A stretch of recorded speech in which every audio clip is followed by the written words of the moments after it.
नमस्कार। बाड़मेर की शिव विधानसभा क्षेत्र में गावड़िया समाज के 14 साल की नाबालिग बालिका का 4 महीने से लापता होने के मामले में पुलिस प्रशासन की ओर से कोई सुराग न मिलने पर स्थानीय जनता में भारी आक्रोश फैल गया। इस प्रशासनिक विफलता और ढिलाई के खिलाफ मोर्चा खोलते हुए शिव विधायक रविंद्र सिंह भाटी ने अपने समर्थकों और पीड़ित परिवार के साथ मिलकर जो शिव पुलिस थाना है उस पे जोरदार धरना किया।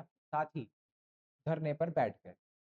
भाटी ने इस तंत्र की घोर लापरवाही बताते हुए आंदोलन की चेतावनी भी दी। साथ ही संवेदनशील मुद्दों पर शिव मुख्यालय पर चल रहे विरोध प्रदर्शन के दौरान मंच पर ही एक अ, अति आवश्यक एक तरीके से ये कहें कि अप्रत्याशी राजनीतिक ड्रामा देखने को मिला, जहां विधायक रविंद्र सिंह भाटी और स्थानीय नेता पृथ्वी सिंह के बीच तेज बहस हो गई। दरअसल मंच पर भाषण दे रहे पृथ्वी सिंह ने जब भाटी को बीच में टोकते हुए नीचे बैठने का इशारा किया तो पृथ्वी सिंह का गुस्सा भड़क उठा।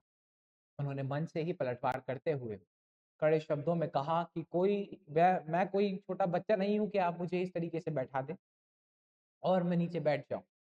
विवाद इतना बढ़ गया कि पृथ्वी सिंह ने विधायक रविंद्र सिंह भाटी पर मनमानी करने, क्षेत्र के वरिष्ठ नेताओं की राजनीति खत्म करने का गंभीर आरोप उनके ऊपर मढ़ दिया। साथ ही भावुक होकर ये भी कहा कि शिव विधायक ने उनके 20 साल के राजनीतिक करियर को खराब कर दिया।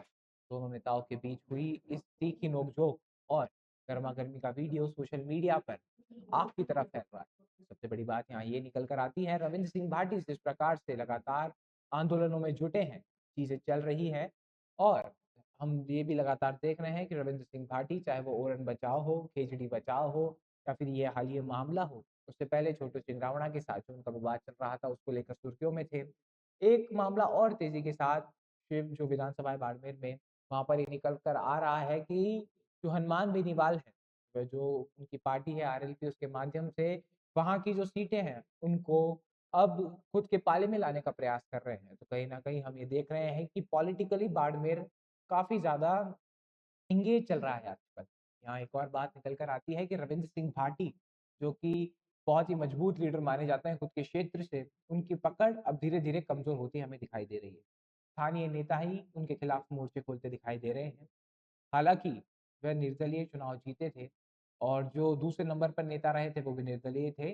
भाजपा और कांग्रेस तीसरे और चौथे नंबर पर थी। पर यहाँ से एक बात और निकल कर सामने आती है कि अब धीरे-धीरे कर आरएलपी भी बाड़मेर में खुद की जड़ें मजबूत कर रही है और आने वाले समय में रविंद्र सिंह भाटी के लिए बहुत सी मुश्किलें होने वाली, क्योंकि कुछ जातिगत समीकरण और युवाओं का जो वोट बैंक है, तो अब कहीं न कहीं डगमगाता दिखाई दे रहा है। तो आने वाले समय में रविंद्र सिंह भाटी के लिए चीज़ें उतनी आसान नहीं होगी, जितनी पहले हुआ करती थी।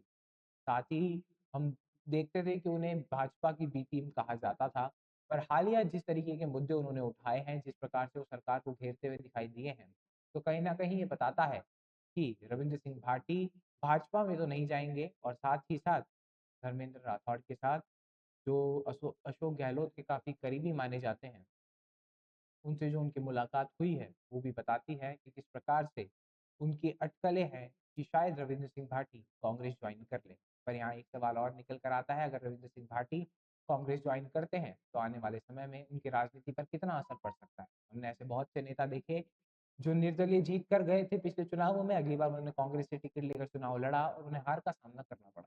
सबसे बड़ी बात, खुद को उस क्षेत्र में कितना मजबूत रख पाएँगे भाटी और जो उनके वरिष्ठ नेता उनके साथ हैं, उन्हें किस प्रकार से साध कर चल पाएँगे, ये तो आने वाला समय ही बताएगा और रविंद्र सिंह भाटी बता सकते हैं। बाकी आप इस विषय में क्या मानते हैं? आपके क्या विचार हैं? आपकी क्या राय है? हमें ज़रूर बताएँ। ऐसी और खबरों के लिए, ऐसी और जानकारियों के लिए बने रहें हमारे साथ। तब तक